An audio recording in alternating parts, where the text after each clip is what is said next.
Hey y'all, welcome back. First of all, a big thank you to everybody who is following along with our assignments and uploading your work. I know that this is generally a pretty stressful time, and I know that your core classes like math and science and English are taking up a lot of your time and energy. So I'm really grateful to everybody who is hanging in there and making time for art class. I hope you find these lessons fun and relaxing, and I do not want art class to be a source of stress right now. So if you need help with something or you're afraid that you won't have time to finish something, please just get in touch with me.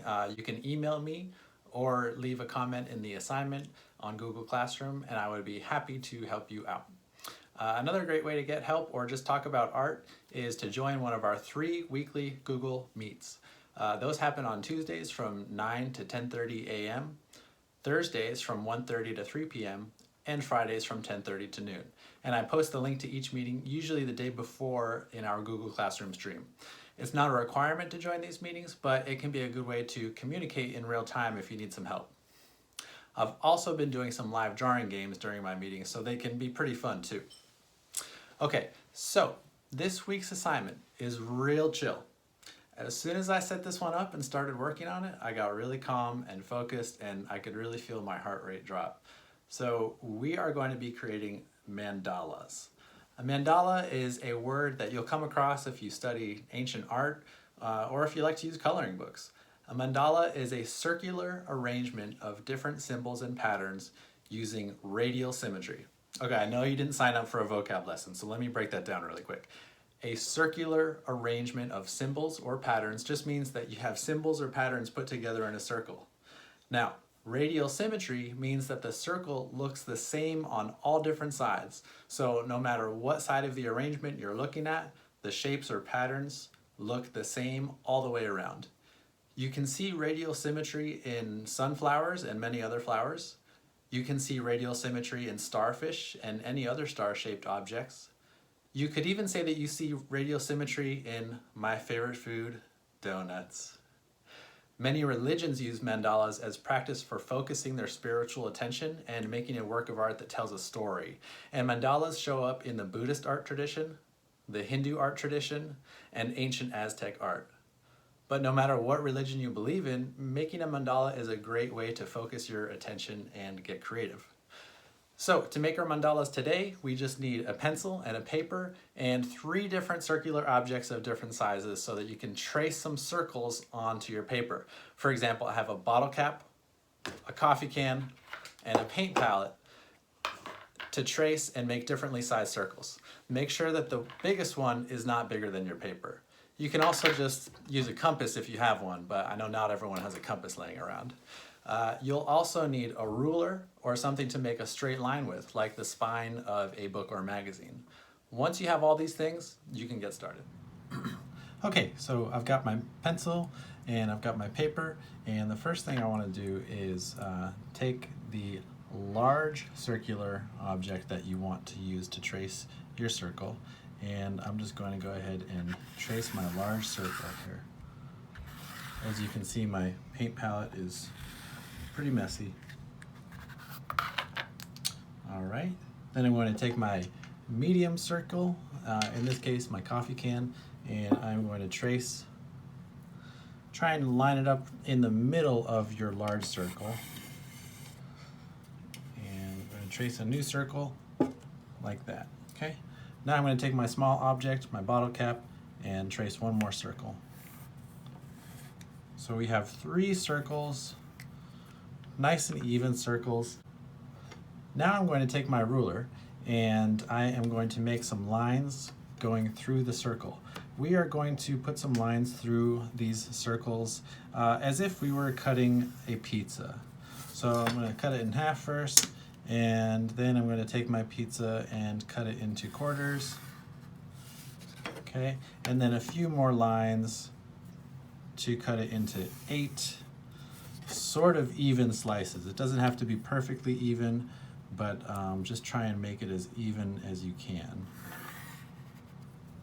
All right, there we have it. Okay, now I'm just going to focus on just one slice of this pizza. I'm just going to tune out the rest of it, and I'm just going to focus on one slice. And within this one slice, you'll see that it's divided up into these 3 sections. And you're going to work one section at a time, and you're just going to make some random shapes and lines that you would like to see in that design of that pizza slice. So I'm going to start with the smallest section of my slice, and I'm going to go ahead and make some kind of diamond shape right there. Then I'm going to go up to the next section, and maybe I want to make some lines going like this. And you do not have to do what I'm doing. Please use your own creativity and imagination to make your own shapes and patterns and lines.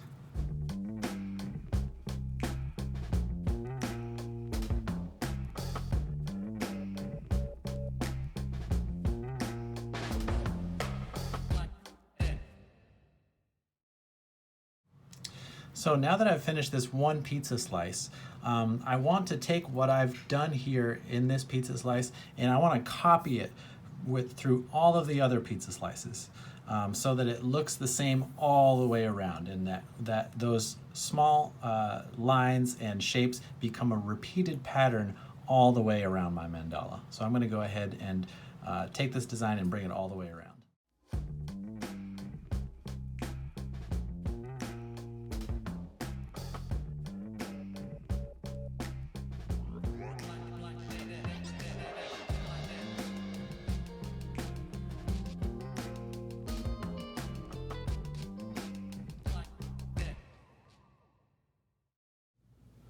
All right, and now that we have taken our design all the way around our mandala, I'm going to color it in. Now, here's the part where if you have colored pencils or crayons or markers, go ahead and bust them out and color this however you want. I'm going to stick with my pencil, and I'm just going to use it to color this black and white. So here I go.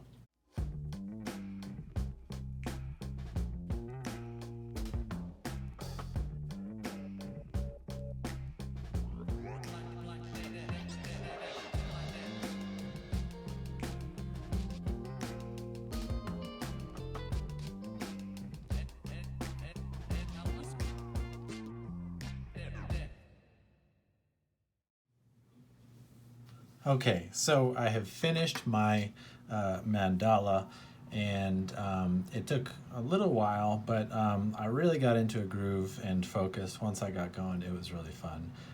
So the most important thing about this lesson is to be patient and make sure you have your pattern repeating all the way around. And if you would like to use color, I totally encourage you to use color if you have markers or colored pencils. Here's another version that I did with color, just to show you what that can look like. But you can color it however you want, and use whatever sorts of shapes and patterns and lines you want. Okay, hopefully that gets you started creating your very own mandala. This is due by 3 p.m. on Friday, May 1st. If you need help with anything, please feel free to comment in the assignment section, or join us for one of our Google Meets on Tuesday, Thursday, or Friday. All right, thanks y'all. Take care and stay safe.